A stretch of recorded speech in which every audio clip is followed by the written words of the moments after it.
The Virtual Insanity Podcast, Episode 1, Movies, Aliens and Childhood Scares. Hi there, lovely listeners. Welcome to the Virtual Insanity Podcast. We're here to keep you company with engaging conversation and interesting insights.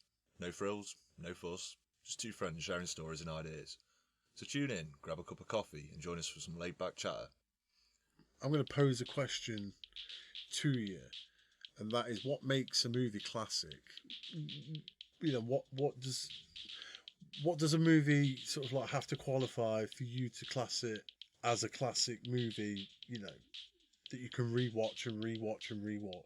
See, though, is that a personal classic, or in general you got on TV and classic movies?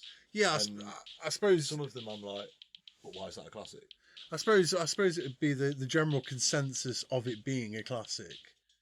So, for instance, I would probably put what we got. I'd probably put like movies like Saving Private Ryan as a classic. So, is it on a time period of it being released as well to make it a classic? I think for a movie to be classic, in my opinion, I think you need to be able to rewatch it. It needs to stand the test of time. Yeah, you need to be able to watch that movie over and over again and still enjoy the moments for the moments. Like when you watch Rocky,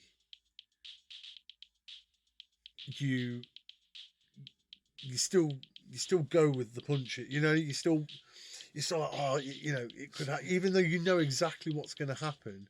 See, that's the reason why I've actually never watched Rocky. Have you not? No, oh, it's just one of them. I don't need to watch it. I know. No, you do. Like, you do need to watch it. Those movies I've seen it parodied incredible. so many times. You've built up your own version of the film in your head without watching it. You know what happens.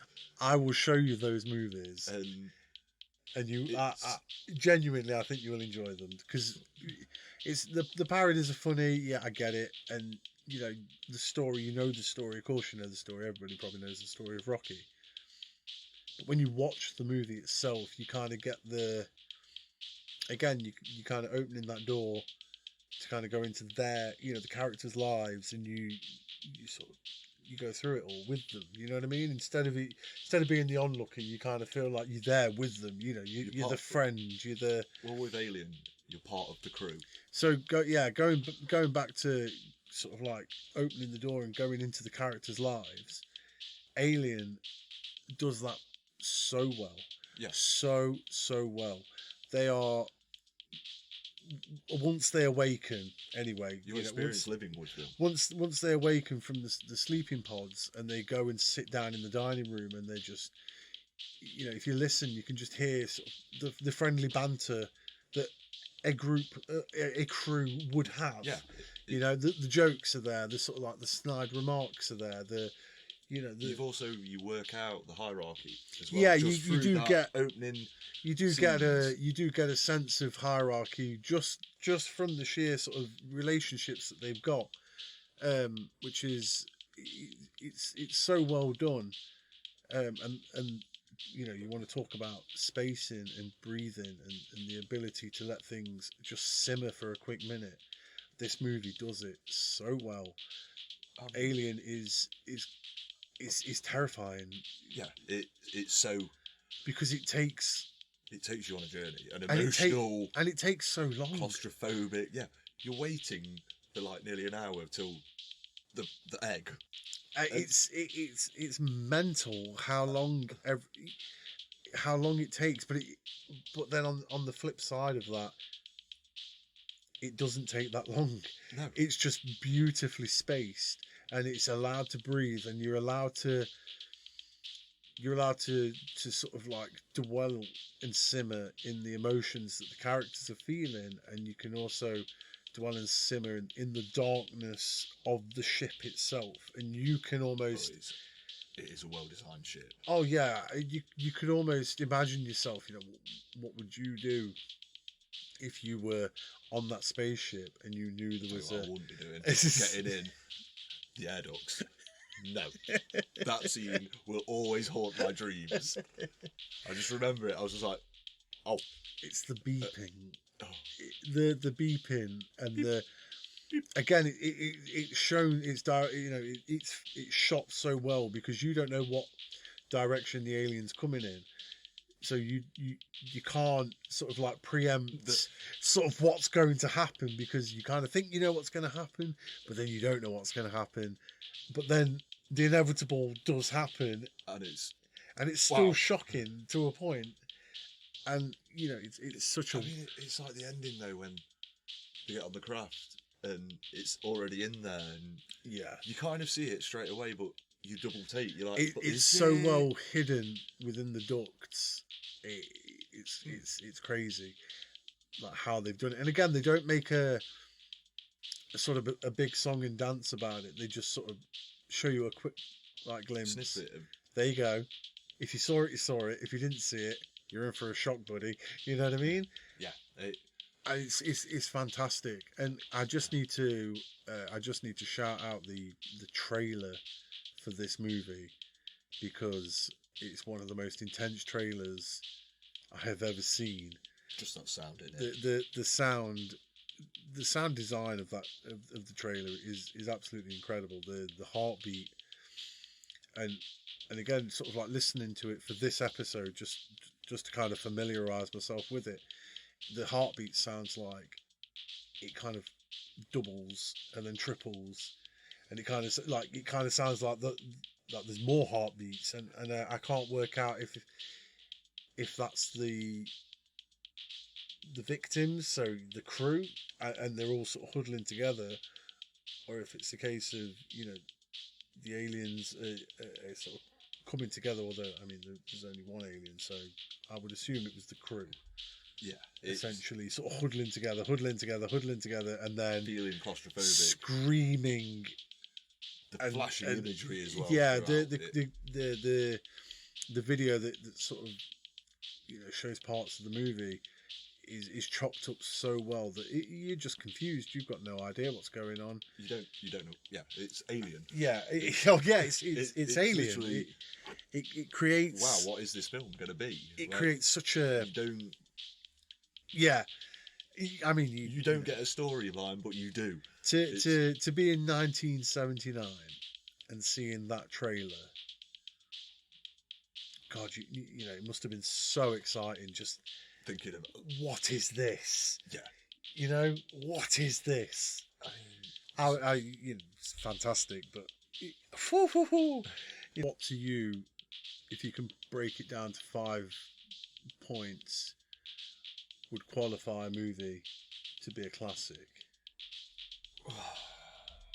Well, I think, as we've said, soundtrack, music's important. Then the test of time, being able to be reached by a new audience. Old audiences still going back to it. A film that, no matter what, you'll watch it if it's on. Yeah. Sort of thing. I think the story is important, like the journey that you're taking on. You've got to experience it. So with that, I'd also say characters play a key role as well. You don't remember a film if the characters are bad. Yeah.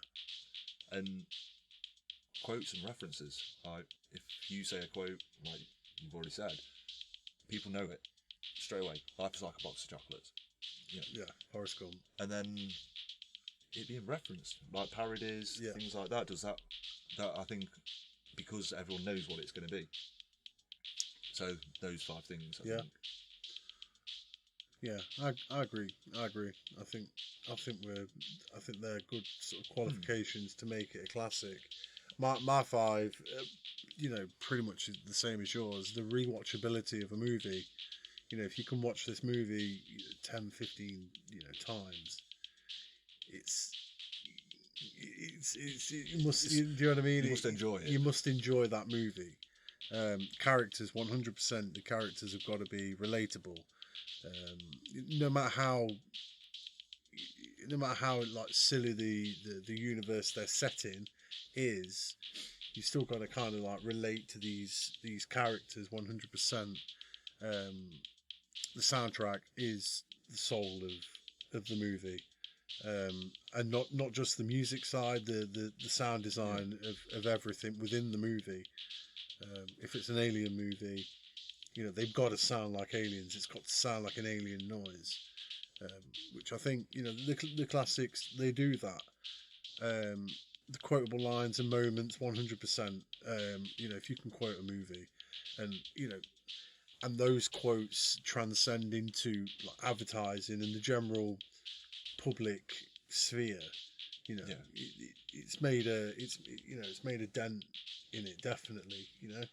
And then also you kind of touched on it a wee bit, is the genre spanning ability of these movies, where they can be parodied into a comedy, they can be put into other things that aren't necessarily the original genre of the movie, but they've ended up in a horror movie, or they've ended up in a comedy, like we've said, or they end up in something so strange. Man, I've seen it in documentaries before where there's been like standoffs and stuff, and it's it's played off like a spaghetti western, or so surreal, and it's I think those 5 things, and your 5 things, I think definitely make it a classic, 100%.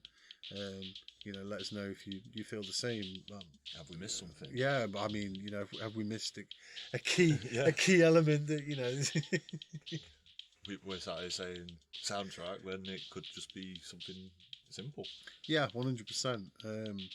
But I think I think those are the qualifying sort of points you'd want for a classic. Yeah, I mean, I class Saving Private Ryan as a classic because at any moment of what you put that movie on at any point in time in that movie, and you can watch it, and you can be glued to it, and you can follow the emotional journey of the characters in that movie. When one of them dies, you feel it. You know what I mean? Because you've kind of come through this adventure, and I mean, just the very start of that movie is absolutely batshit insane. Yeah. And it grips you from. It's incredible, and I've heard stories of sort of D-Day veterans watched that movie, and they were like, that is the closest any movie has ever got to what actually happened on those days. Yeah, and you just like, wow, how incredible. And you can I've probably seen that movie 10, 15 times, and I could watch it another 10 or 15 times quite happily. And I think the rewatchability of a movie definitely has to put down as one of the qualifiers for it to become a classic. See, with that though, my most watched movie is probably Basketball. Okay. But that is not a classic. It never will be. It's not even a classic for me. It's just that go-to stupid film. Yeah. I mean, I love that movie. Yeah, exactly. But it's not a classic. I don't know, Actually. We could probably put it in a classic for us, like... Yeah, I mean, hey Coop, what's a vagina? Just so many bits in it that... Your mom's had sex with... Tweak!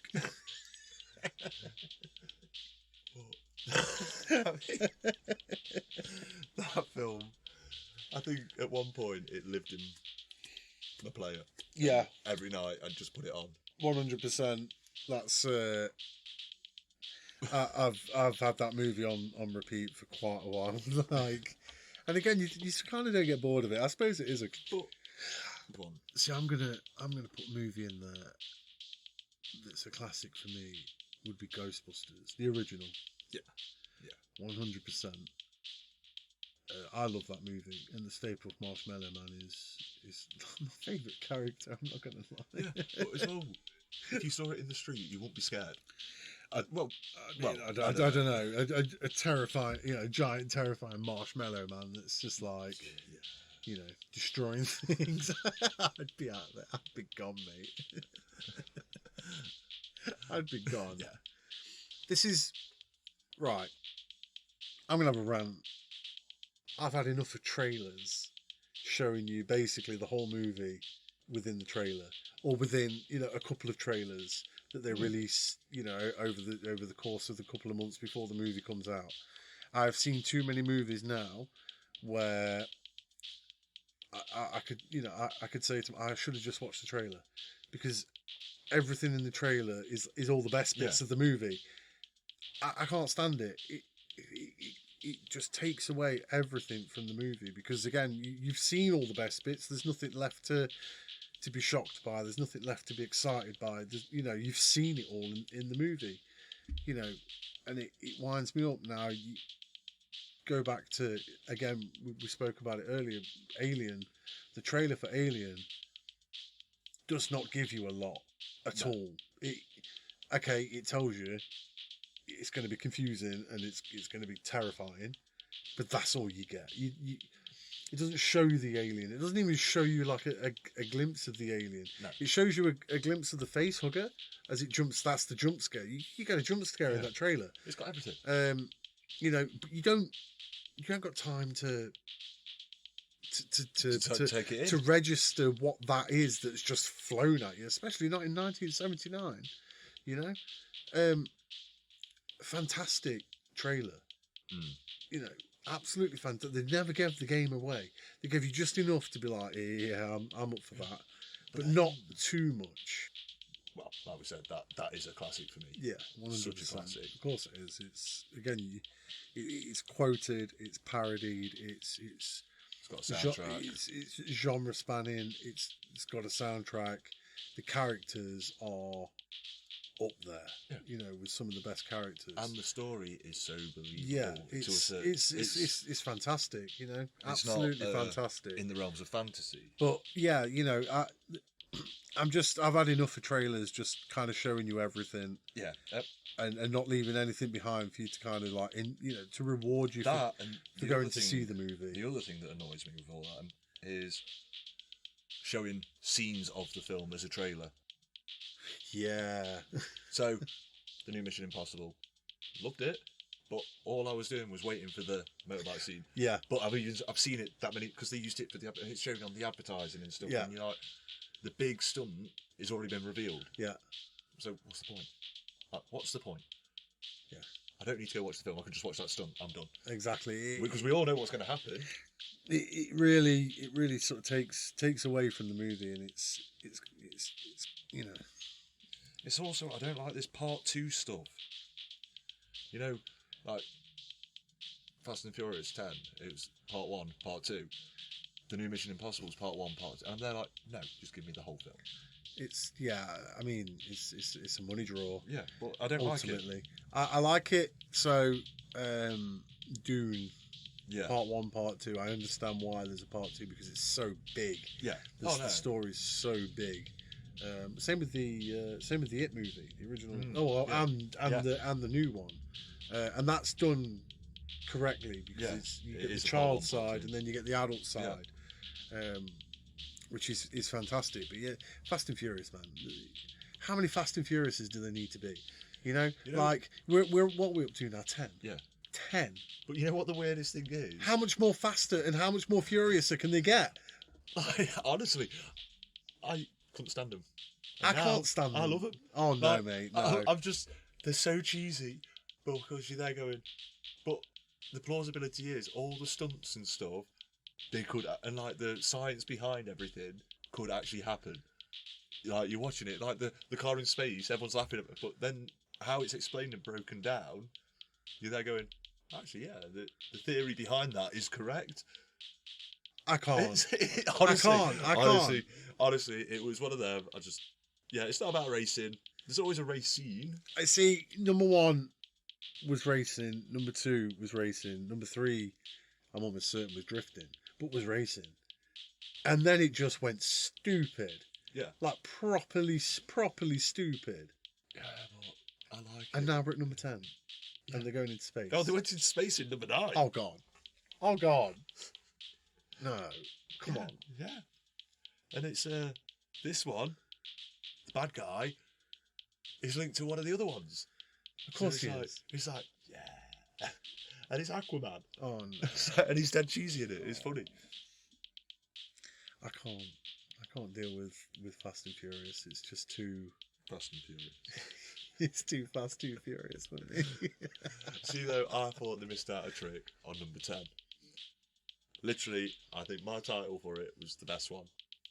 Fasten, as in fast 10, your seatbelt. You... Please!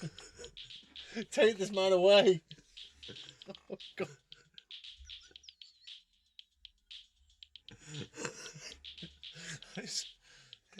Coming this summer. Fasten your seatbelt. Fasten your seatbelt. And it'd just be a film about a safety demonstration. Vin Diesel giving driving lessons. Yeah, fasten your seatbelt. Oh, they said it! They said it!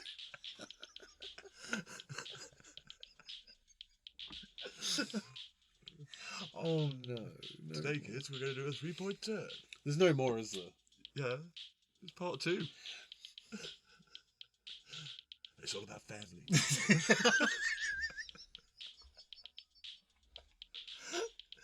I watched that Hobbs and Shaw, and even that's all about family. Oh, God, no, it's not. Like, oh. I was just literally like, oh, really? Right. They go back to Samoa, family. And then the person that they're trying to protect is the daughter, the sister. And then at the end, they're in prison as well, like, family. Oh, so God. Both families come together, like, family. Sounds horrendous. It was... I will not be wasting my time with that. It's not a bad film. It's The Rock and Statham, what do you expect? But yeah, fasten your seatbelt. Good God. Oh, good God. So, Matt, I want to ask you another question. Have you ever had a UFO or alien encounter? There was always this one time when I lived not in like a town area, and I'd finish work and used to walk home and be looking up at the sky, and it was always in the same place. Like there'd be a dot, like light, but there's no other stars. There's no explanation to why it's there, because other nights it wasn't there. And I know it wasn't a planet. It was literally because I remember talking to someone else, and they were stood outside staring at it, and I was like, "Oh, you look, yeah, I see it most nights." And it was always above this same area, but all of a sudden it'd like jitter. Is that your eyes making it move, or did you actually see it go down and go? It's funny you put say them that. back? It's funny you say that because I've seen that exact same light, and it's always in the same position. It never ever moves. And at first you think it's a plane or something. You're like, yeah, looking at or it. Could have been satellite or anything, but I know it's still there. Yeah, I'll tell you that right now. Because I can show it you later if you like. Yeah. No. It baffles me. Like because it'll more than likely be out there. It's just one of them. What is it? Yeah, I want to know what and it then, is. Once you've seen it, you can't help but keep just staring. Though, yeah, it's like there. You keep checking. I'll then go look at the plough, just to refill your eyes and make myself feel, I'm just there like, there's the saucepan with the bent handle. Yeah. Oh, I'm happy, safe. And then my head will slowly turn back towards the direction of, and you get that sudden shudder. Yeah. Oh, it's still there. It shouldn't be there. It's still looking at me. I mean, it's almost like Sauron's eye, just looking at you. It's just like, oh shit! And then when it's not there, you're like, where have you been? Yeah. Am I not interesting enough anymore? But also, how many people are looking at it at the same time? Can it be seen everywhere, or is it just in your location at that time? The nights you can't see it, is it boshed up to where I am? It's just like, I'm going to go see Matt tonight. Where be you at? I mean, I don't even know how to explain it for the listeners to kind of like comment in to say, yeah, I've seen that, because it's just a light in the sky. Genuinely, it just looks like a torch. Yeah, it just looks like someone shining a light right at you. It's like it's staring at you. It's the weirdest thing. You know it's not a star. Yeah. You know it's not a planet. Yeah. And it's not a plane. And all logical reasoning is going now. Like, yeah, it's there. And it doesn't move. It doesn't move at all, which is the weirdest thing. It's like an ominous light. But when did you first notice it? That sort of, like, have you always seen it as a kid? Like, no, because you even put that in childhood scares. No, because it's an adult scare. But am I scared of it? That's the other. That's like, I've only seen that recent sort of years, sort of like 4 or 5 years. It's just there. It never moves. That's the weirdest thing about it. It never moves. It's just always there. Yeah, because stars move.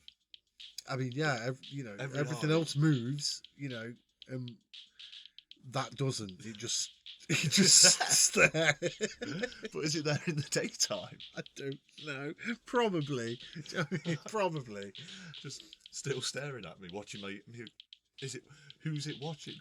I get the sense every time I look at it. I get the sense it's looking at me, but I don't know if that's just because that's just just because it's there all the time. But no, it's strange that you said that because I have actually experienced it. That's fucking weird. What is that light that's in the sky and it disappears, it reappears, it never moves? What is it? So we leave this room right now. We go outside and there's a grey just stood in the garden. What do you do? I think, like, I don't know, like, it's like one motion. It's like, would you just stand there and stare, like, be like, am I seeing this?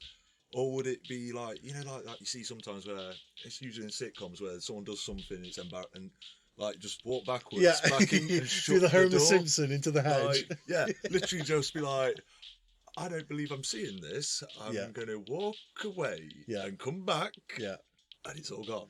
Yeah, I'm not going to run up and be like E.T. and like take it home. Like, I mean, why would you? That film for that alone, I'm just there like, good film, classic, but you ain't going to take an alien home, no, and hide it in your closet, no, like, no, with that red finger, no. I'm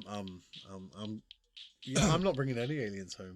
If it was me, I'd probably just die on the floor. If I'm being completely honest, I'd just look at it. I ain't going to be picking up my phone and filming it. I'm not going to be like, oh, wait a minute. Yeah, mate. Yeah. Carry on. I'm filming now. Yeah, I couldn't. I don't know. I just. It'd be so weird because it's real. But then, and it's there. It's right in front of you, and it's real. What if even like it's there, but obviously you don't. You just see the shadow, and then it turns, and its eyes are like bright white lights or something. Like instead of the black hollow, it's like more like the red or Wait. Ghostbusters 2, when Yanis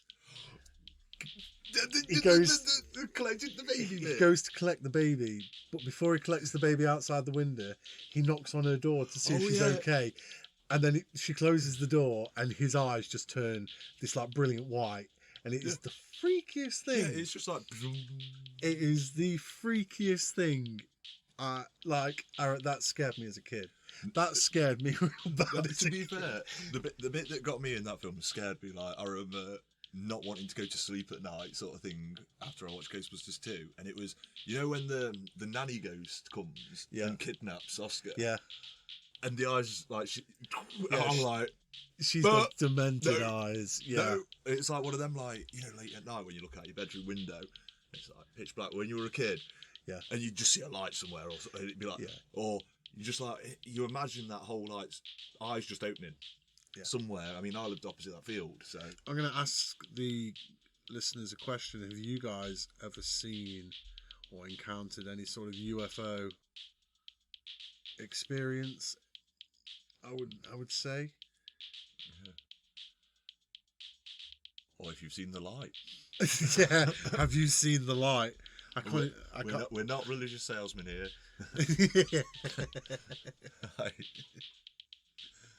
Weird. But then it's like the opposite to when you were younger and you'd come home in the car and you'd always look at a window, dreading that face. Yeah, I know that feeling. Yeah, that's a childhood scare. Yeah, just looking up at the empty house, dark windows, and just expecting to see a face of any. I mean, I never attributed it to any one person's face or anything. It was just, if something stares back at me, I'm not going in that house. Yeah. You know what I mean? Yeah. Like that's not happening. Like that was that's a childhood scare. That is like. I always remember when I was younger. One time, it was literally and it was the downstairs window. Usually, it'd always be my bedroom window because obviously it's night time. You're going home. You're going to be going to bed. Yeah, you got to make sure your room's safe. But there was this one time, and I was looking at like the downstairs window, and all of a sudden, two eyes. I shit myself. It was only the cat, mind you. Like, oh my god. I just remember being like, in the back seat, just don't dare take off the seatbelt. Can we carry on driving, please? Or did I really see that? Yeah. It was, no. Horrible. That was, it always reminds me of the Andy Pandy clown thing that my dad used to hang up on my wardrobe door because I had phobia of clowns. Okay. All because of Andy Pandy, though. I don't know why. I just remember this episode, black and white, on a swing.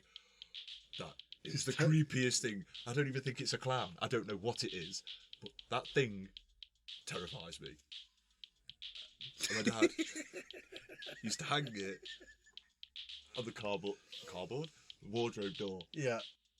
So I'd be in bed, wake up, and it's just there, staring at me. No, I can't deal with that. Right at the end of my bed. No. And no matter what. And then I'm sure it was just a big setup. I always remember then turning one time, and I got a shelf with all my VHSs on. So turn in, and there's a VHS just staring me at the face, and it's it. Oh, I was just literally terrified. It was just that pure moment of.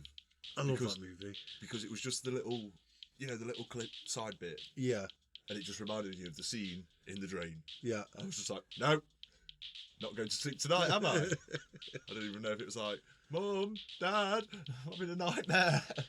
See, I found the original It. I find it funny. I find it hilarious. But I don't know if it's because Tim Curry. I know it's Tim Curry, and he is just hilarious. So it kind of like ruins it. Kind of killed it off for me a little bit. I can watch the movie. I enjoy the movie. I think it's amazing. I think it's really well done. But he doesn't scare me like it scares other people. I don't know. I mean that fear of clowns for me, it's horror clowns don't bother me. It's the at the circus clown that's going to kidnap you sort of scary carnival vibe. See, for me, it's always the creepier, the spook, that sort of the spooky, creepier stuff that gets me, my imagination, especially when I was a kid, and slightly older than a kid. I remember watching The Ring. I was fine with that movie. I was absolutely fine with that movie. Like, even when you saw the faces twisted up, I was fine with that. It was when she came out the TV. I was done. I was done. I was like, nope, I'm done. And I went to the movies to watch it with a friend, and he had the exact same thought as me. And so we went home, and I was stopping at his that night, and we took it in turns to go to sleep because we didn't want this. We didn't want this thing jumping out the TV and like eating us. I hear the boiler go, and I'm like, but no, like, I wish I had like a baseball bat in bed or something. Like, no, I'm not getting up. Yeah, that moment was literally. Oh no, get back in the TV. Yeah, get back in. And then the other sort of movie was The Grudge, and the wind up noise the Grudge makes is just, it's horrible. It's a horrible noise. That movie is, I mean,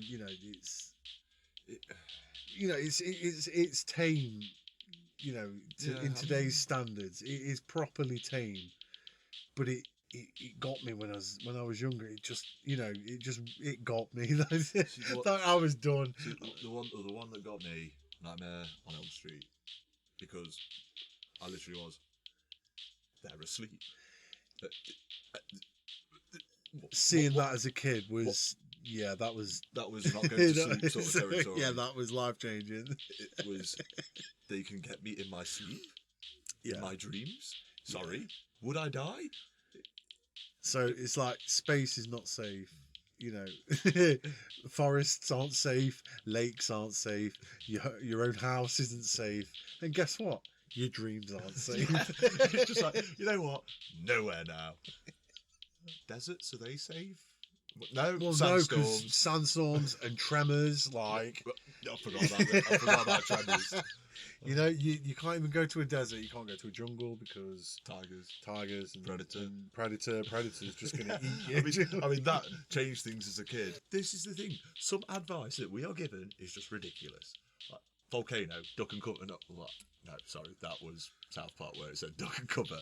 But earthquakes, hide under a table. What if the table collapses on you? What if something falls on the table and you get trapped inside the table? No. I'm just going to cling on to the wall or something. Like, sharks, punch it. No! You're not punching a shark. I'm not punching a shark. I'm probably going to just see a trail of yellow come from me and munch. Teeth. That'll be the last thing. It'd be see my own piss. Teeth. Not punching it. Seeing your own piss. Yeah.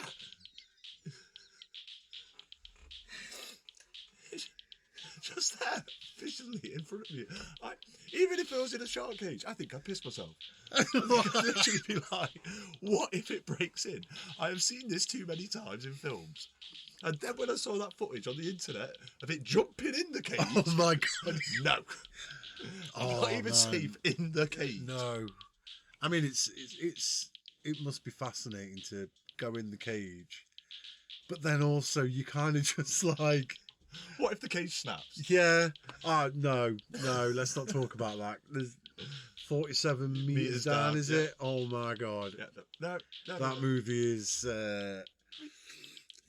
whoosh. I can't... I mean, I'm not a fan of the sea. I'm not a fan of massive expanses of water because you're not... What's under there? Yeah, you're not the dominant species in that arena. But I ain't drowning either. You're getting fucked by Summit. I do think that is a fear, just being lost at sea. Oh yeah, 100% that's a fear. There's big things in that water. Oh God, yeah. Until next time, thank you for listening. A comment, like or share really helps us out, and we would love to hear your stories and thoughts in the comments section below.